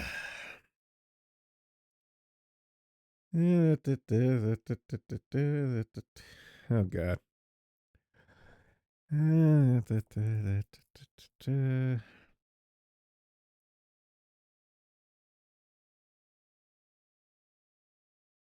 Yeah, so it's mostly just going over.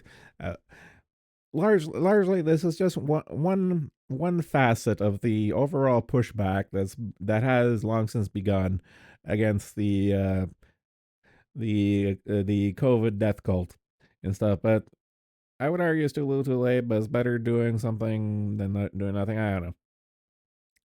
It's one of those things where is anything gonna come from it? Probably not. Should it be being done? Yes. Oh, I don't know. I don't know. Okay, this is a really good essay. I'm not really going to go over too much and stuff, but it's worth a read. The Great Reset didn't work. The case of EVs.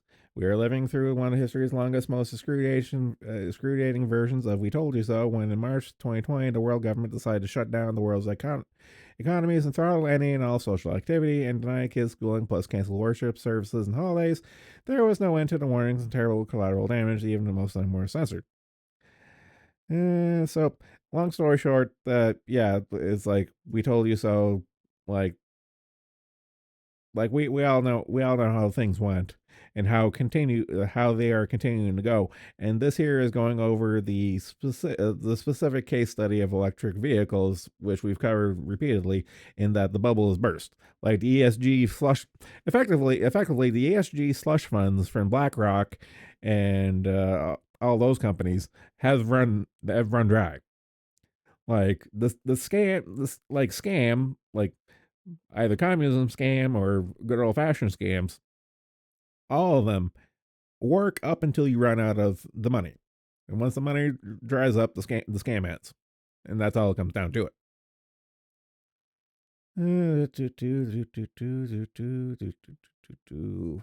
Yeah, all the stuff we've covered repeatedly in the past and stuff, but it's still worth a read just for like a condensed version of like this particular case study in terms of like the EV con, in terms of the Great Reset failure.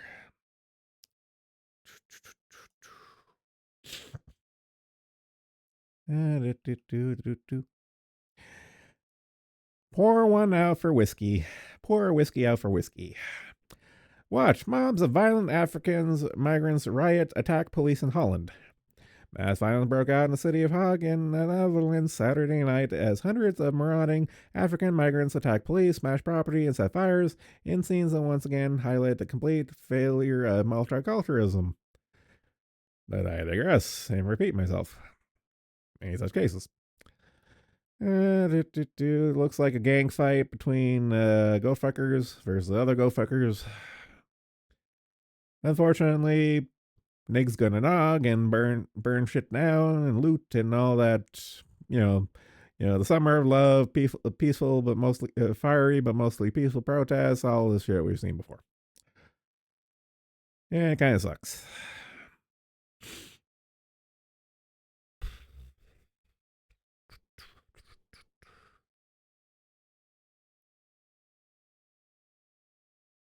Enrichment alert. Oh, God. So, I don't know. Shit is happening, but yeah, it's just the world we live in now. Many such cases. Oh God, okay, this one's a little wild. Harvard professor says all hell breaks loose when his study reveals no racial bias in police shootings. Again, this professor is black, so it makes it all the more funny.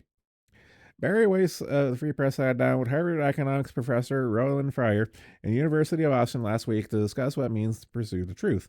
Fryer and his highly respected economist told Weiss about the intense blowback that was dealt to him after he published a study in 2016 showing that there was no racial differences in officer-involved shootings. Wow. Who could have seen this one coming? Despite. After the study was published in a matter of days, the professor said all hell broke loose and people were losing their minds when they didn't like the result. Funny how that works. The study found the police were over 2 times more likely to use physical force, such as manhandling or beating, against black and Hispanic individuals compared to people of their races. On the other hand, the finding also revealed that police were 23.8 less inclined to use firearms against black individuals and 8.5 less inclined to do so against Hispanic individuals compared to whites. So the study showed that cops were more likely to be handsy, but they weren't going to go for the gun. But of course, the narrative is that a mighty whitey cop is going to shoot the black guy 100% of the time is just what they report because that's what they want. Race wars. But of course, the information didn't play out the way they wanted, so they got a little uppity about it. And so this guy, who I need to remind you is black, was under police protection because literally his contemporaries were having a chimp out and were threatening his fucking life. Like you do. As fine, upstanding people of color.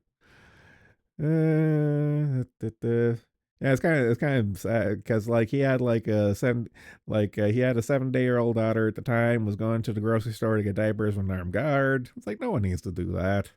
It's like, fuck. It's like, I wouldn't wish that on my worst enemy. Fuck. But that's just the way we are right now, because you ratchet it up, just ratchet it up one more notch every time, and people lose their minds over stupid as shit, even if it's like information that doesn't conform to their worldviews because they're fed bullshit, and it's just like, well, yeah, the shit has to drop eventually. So, yeah, I wish him the best, and hopefully it's a wake up call for him and his family. It's like, yeah.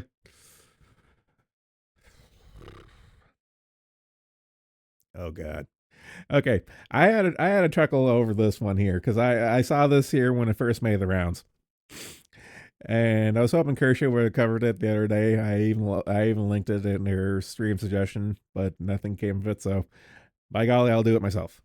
Leading scientific journal humiliated after publishing fake AI generated paper about rat with giant penis. This isn't the first time this shit has happened and stuff, because people will run a shit test on these quote unquote scholarly journals and see what they can get away with. Like, for example, I remember there was one where they pretty much took Mein Kampf and replaced all instances of Jew with black, and it got published. What was another one? There was another one where they literally took all the buzzwords for social justice and literally spat it through like a word processor and just like jumbled up to make where it made no fucking sense, like no grammatical sense, and it still got published. And in this particular case, a leading scientific journal faces humiliation after it published a completely fake paper purportedly written by Chinese researchers, which contained generated images of a rat with a penis bigger than its own body. Look at that! Look at that giant tumor. Hey, AI is just a mirror reflects the sickos drawing the rat dong. But here's the thing though. It's not even a rat dong because like the AI art in itself doesn't make sense because like it's made like even ignoring the giant rat dong and stuff. It's it's like AI generated words that make no sense. Like it's just gobbledygook. Like centaulic stem cells, detrolial stern cells, not even stem cells. It's like rat dissilicated, isolated. It's just like made up gobbledygook and rat dong. The illustration was reportedly created using Midjourney, an AI image tool which added labels to a ridiculous diagram using terms that don't exist, including dissilicated, tessomical, and centaulic. Another ludicrous image to the right, the image displays stern cells, stern cells, in a petri dish being spooned out. I don't know, it seems fluid English. Yeah. God. So secret images in the paper also display terms and biological systems that are simply not real. Remarkably, the paper found its way into the journal, where it was read by scientists who immediately recognized the images and descriptions were not grounded in any known biology. The journal retracted the paper, issued an apology, and announced it was working on correcting the record. Adrian Liston, professor of pathology at Cambridge University and editor of the journal Immunology and Cell Biology, warned the dangers of AI being used to create scientific diagrams, noting generative AI is very good at making things that sound like they come from a human being. It doesn't check whether these things are correct. It's like an actor playing a doctor on a TV show. They look like a doctor, sound like a doctor, but even if they use words a doctor would use, but you wouldn't want to get medical advice from an actor. Further noted, warning that the problem for real journals getting harder because generative AI makes it easier for cheats. But here's the kicker. It's very, very obviously like made up shit. And it wouldn't pass a sniff test for anyone with two brain cells rubbed together. In this case, two rat dick stem cells together. It's just fucking stupid. Because, like I mentioned in the other example and stuff, this year shit goes through all the goddamn time. Especially if you're told what you want to hear, that stuff will get through like immediately. Which is why all this here is fucking horseshit and completely worthless because of shit like this. Oh god.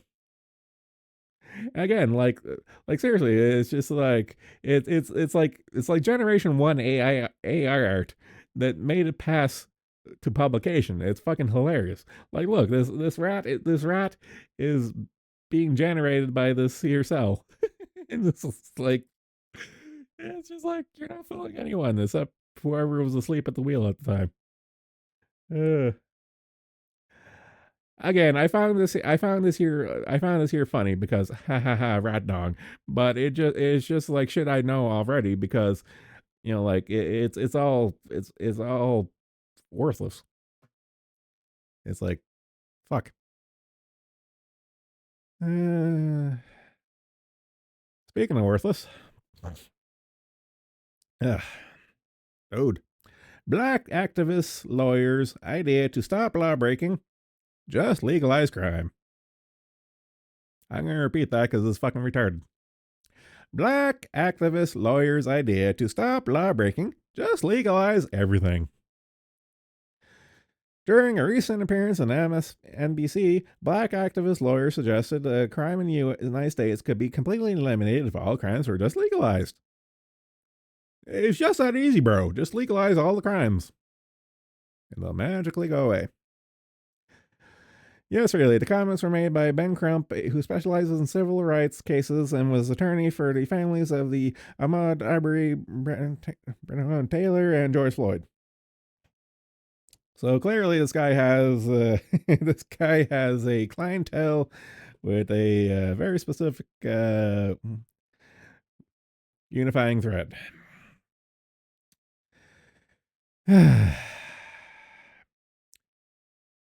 I have to. Reflux.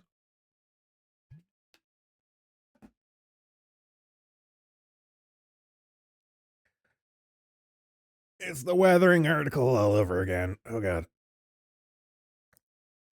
Oh god. Okay, I think I'm ready. Whew. I can do this.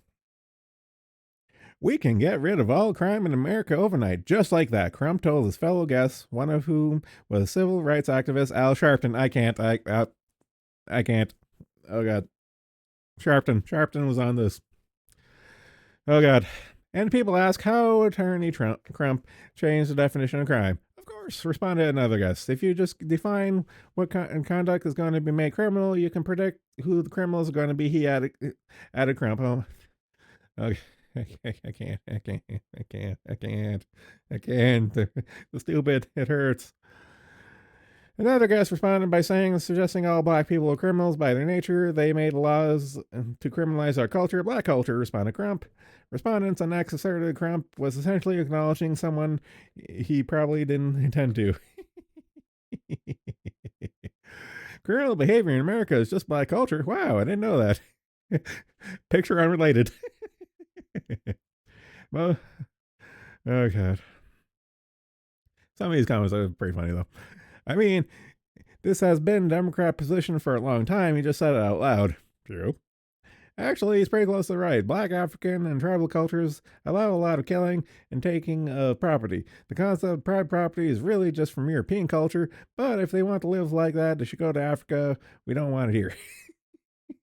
It's literally can't break the law. There's no law. With black meme, gift guy tapping his head. Yep.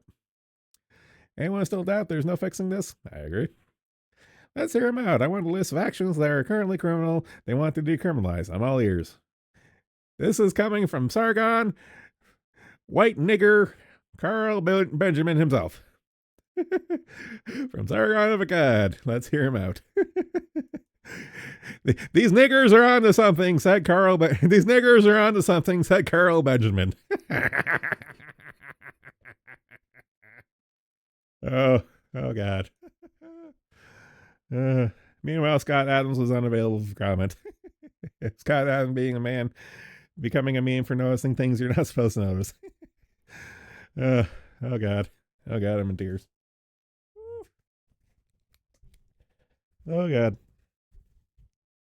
Oh. Next. Okay, back to stuff will raise my blood pressure. U.S. officials concede no active surveillance on long-term effects of COVID-19 vaccines. I'm going to repeat that because that's very important. U.S. officials concede that there is no active surveillance on long-term effects of COVID-19 vaccines. In a February 15 hearing on the Select Subcommittee of Coronavirus Pandemic, U.S. health officials sidestepped the question when asked whether U.S. Food and Drug Administration, the FDA, actively conduct extended safety surveillance on those who receive early COVID-19 vaccines. The answer was no. No, there isn't. Because fuck you. That's why. I think the most recent data really demonstrates that you're about 8 times less likely to get myocarditis if you're vaccinated compared to those who are unvaccinated. Dr. Daniel Jergen, director of National Center of Emergency Zoonotic, reported, blah, blah, blah. Most of the reports we get of adverse events are in the few weeks following vaccination. There's no system in place for long-term vaccine safety surveillance in this country. Oh my God. It's just... it's also tiring.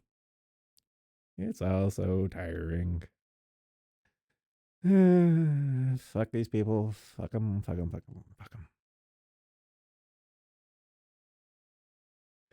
Okay. Speaking of the other brand of retardation for the death cult, the climate death cult in this case, 200 clueless economists demand that EU incorporate climate in its economic models, because of course. 200 clueless and very biased economists demand more policies that had led to the collapse of the support of all Greens across the EU. You know what? Let's blaze a trail. Go ahead. If all the green communist parties get their comeuppance this year in terms of elections because of their policies, I say have at it. How to make models worse. Euro-intelligence explained how to make models worse.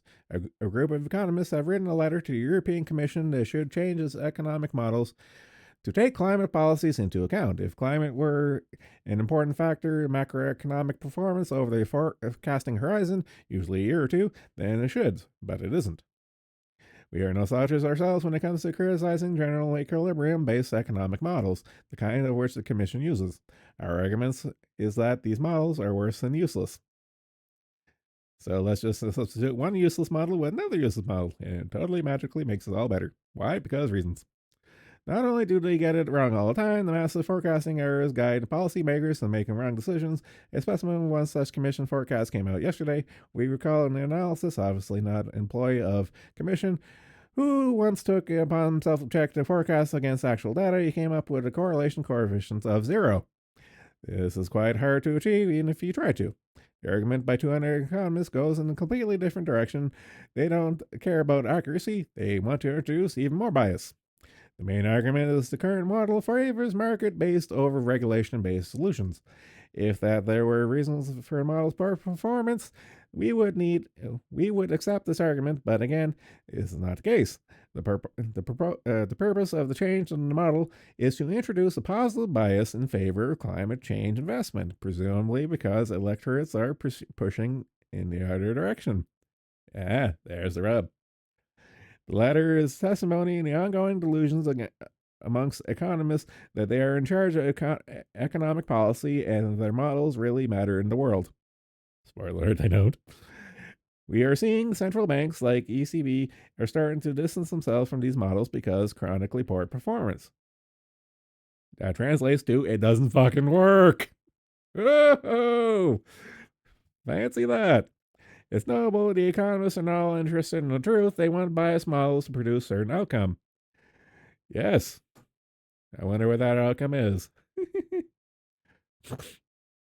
Murray Louis Verstoff is, oh my god. Of course he's fucking Belgian. Fuck the Belgian. Fuck him. European Parliament Brexit coordinator, chair of the Brexit steering group, and current member of the European Parliament. The emergency policy was in 2014. Inadvertently, Verstappen explained the farmer protests in the EU. Frustration grows.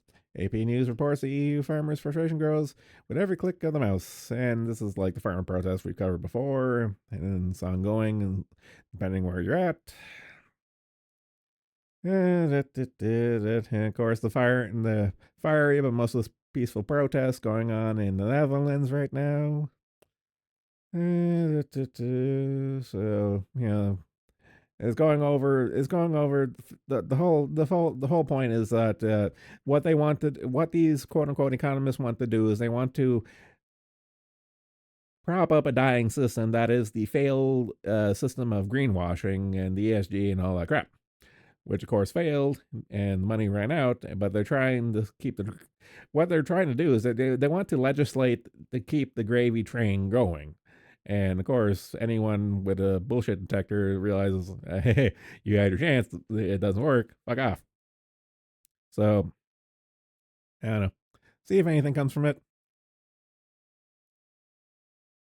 Okay.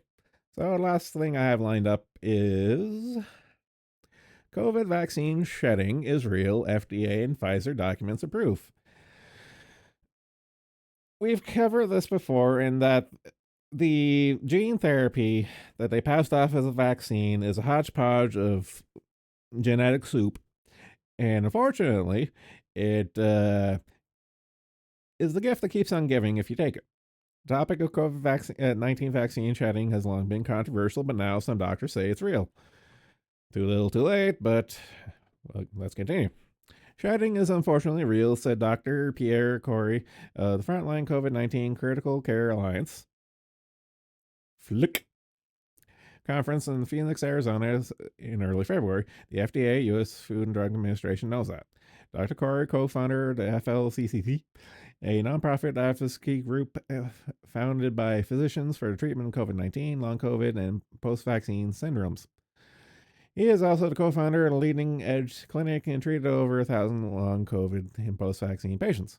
Fact-checkers have largely denied shedding on the basis of definition. The common cited definition comes from the U.S. Center for Disease Control and Prevention, CDC, website, which is known to change their definitions to suit the current administration, but we'll continue, which defines shedding as a release of viruses, bacteria, and their components from live vaccines.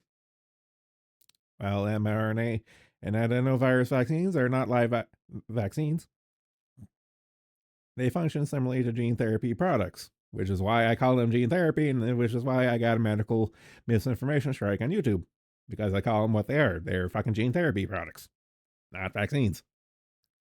Well, gene therapy products pose a risk of shedding, according to the FDA. Shocking. FDA documents. In 2015 documents titled Design Analysis of Shedding Studies Virus or Bacteria-Based Gene Therapy and Oncolytic Products, the FDA defines shedding as the release of viral or bacterial gene therapy products from the patient through one or all of the following ways: excreta, feces, secreta, urine, saliva, nasopharyngeal fluids, etc., or through skin, pustules, sores, and wounds.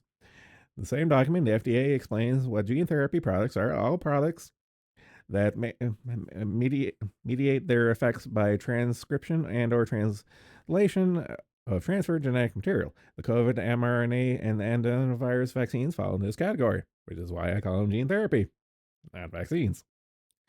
They mediate their effect through inducing the body to translate mRNA genetic information into spike proteins. Some gene therapy products known as shed include iron treatment branded Luxturna. Luxturna uses adenovirus carrier to deliver eye protein DNA to retina cells in patients. Luxturna adenovirus and its DNA have been found in patient tears, according to the product's package insert. Similarly, mRNA and adenovirus COVID-19 vaccines may cause vaccinated patients to release spike proteins or other vaccine components, Dr. Corey explains. So this is stuff we've covered a million times at this point and stuff, in that they sold you a lie, and we continue to pay the price.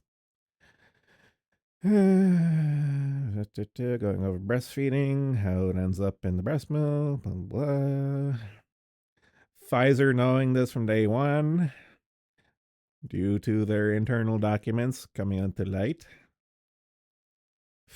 Testimony from patients, many such cases. Of course, there are some people who are still drinking the grape-flavored Flavorade. Please disregard the flavor of cyanide. Professors, some vaccinologists disagree. Professors of vaccinology, however, do not acknowledge that mRNA vaccines may induce shedding, even though they see it with their lying eyes. Fuck these ones in particular. So, yep. Again, information we've long since known is coming to light. Too little, too late for some people. But I shall continue to beat that horse, because that horse died for a reason, and let it not be forgotten. Oh, that's all I got lined up.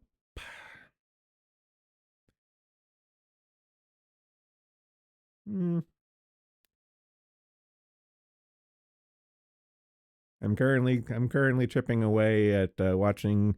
I've seen the odd video from Roanoke Gaming and stuff, and don't let the name fool you. It's actually a biology channel and stuff, and he goes over like movie and game monster like biology and stuff, and it's actually really neat. And I have watched some of these videos over the years and stuff, and I'm kind of just gone down the rabbit hole, and I'm just gonna watch everything. and just chip away at it, because this is kind of like my wheelhouse as far as informational entertainment goes. What am I up to now? I actually did watch this movie. Currently, I'm on his review of Larva.